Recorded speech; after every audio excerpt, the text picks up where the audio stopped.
Mi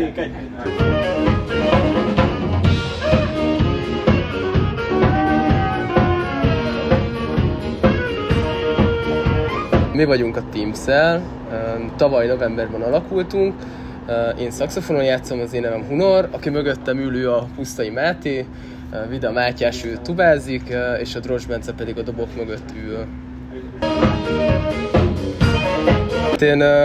Nekem egy kedves barátom mutatta a Sons of Kemet nevezetű zenekart, és igazából nekem onnan jött az ötlet, hogy legyen szaxofon és tuba, illetve hát ismertük már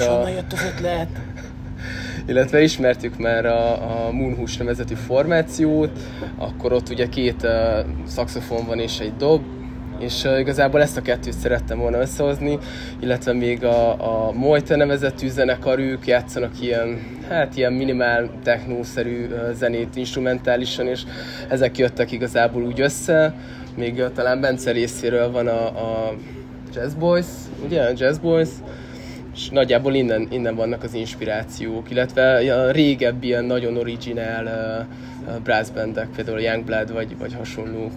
Hát az elején az talán, ha jól emlékszem, akkor az úgy volt, hogy nekem volt már egy pár ilyen nagyon alap motívumom, és akkor igazából azokat kezdtük el így kibontani. Aztán volt, hogy el is tűnt, de volt olyan az egyik, például a te kedvenc számodnak az alapját, azt talán pont a Matyi találta, tehát hogy az úgy indult. Úgyhogy vannak ilyen témák, és a köré elkezdünk keresgélni dallamot. Ne is tudjuk szerintem mutatni, hogy működik a Hunornál a zeneírás, mert pontosan ugyanígy a kezébe megfogja a telefont, és így... Van ilyen is, igen, van ilyen is. Van ilyen is. De szerintem sikerül.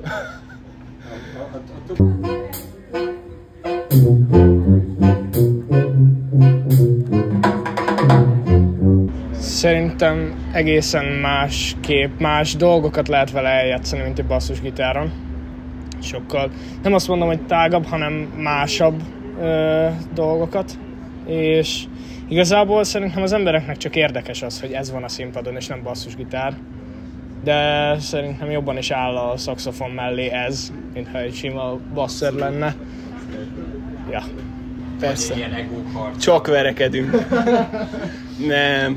Mi a Hunorral nagyon-nagyon jól összebarátkoztunk annak idején egyetemen, és igazából nagyon régóta terveztük, hogy egyszer majd lesz valami közös munkánk, valami közös melónk. Ja, kézenfogva járunk a villamoson.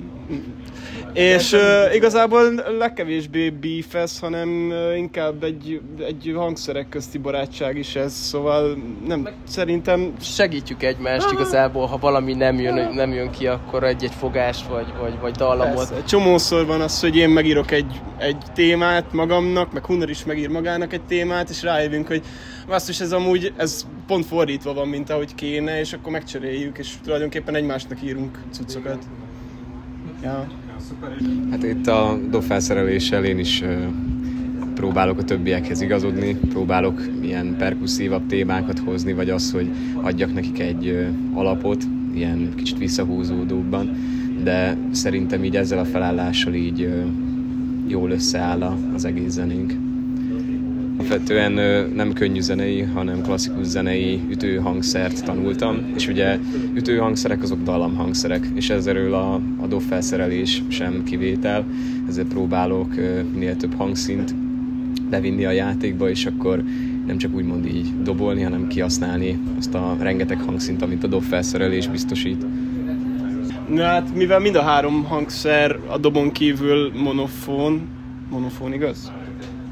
Hát, ja igen, az a kevés pár dolog, amit polifóniát, amit tudunk játszani, de szinte kell is, hogy a Bence játszon még sűrűbben, még tulajdonképpen egy másik hangot, dallamot, igen, hogy kijöjjön egy rendes akkord, akár ha mondhatjuk így. Hát meg, hogy töltsön. Igen. És nagyon jó. Igen. Nagyon jól csinálja ezt. Ugyanis kell vennünk levegőt például.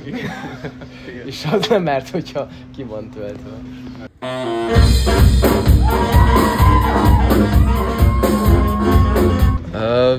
Hát ez zseniális ötlet, hogy így egy zsánerek vannak csak megadva, és nekünk ez egy ilyen óriási lehetőség, hogy biztosan borzasztó érdekes, hogy power jazz, és hogy mi lehet ez, és igazából így minket fognak kapni az emberek. Mivel még egy friss formáció vagyunk, ezért így kevesebb lehetőségünk van, és a gólyát nagyon szeretjük, többször járunk ide például, koncertekre, és így lehetőségünk van egy szélesebb környezetnek megmutatni magunkat. Lehet, hogy ez önmagában is érdekes lenne, hogy power jazz, viszont így, hogy egy ilyen keretek közé van, vagy keretek közé sikerült ugye így jutnunk, így több és szélesebb körben fogjuk tudni megmutatni magunkat a vendégek által, akár a többi zenekar vendégköre által, illetve a gólya saját vendégköre által. Nagyon szuper, bármi még, amit szeretnétek, végszót, akármit még, amit hozzáfűznétek. Hallgassatok minket, nem tudom. Hol lesz a következő koncert, esetleg ilyen dátumok vannak? Hát a következő koncertünk az majd Egerben lesz, ha minden igaz. Ugye, szeptember? Hát még előtte megyünk Tokajba, az utcazene. Az még előtte lesz, a Tokai utcazene fesztivál. A koncertek dátumait most már a saját Spotify csatornánkon, illetve oldalunkon is megtekintetitek, mert próbáljuk up-to-date-en tartani. Is, meg. De is minden music streaming platformon elérhetőek vagyunk. Igen, nemrég jött ki egyébként az első albumunk, amit meghallgathatok ezeken az említett platformokon, úgyhogy ennyi. Szuper, nagyon szépen köszönöm. Mi köszönjük. Király, hülyesek voltatok. Jó, király, ez jó, hogy mondtad a végén.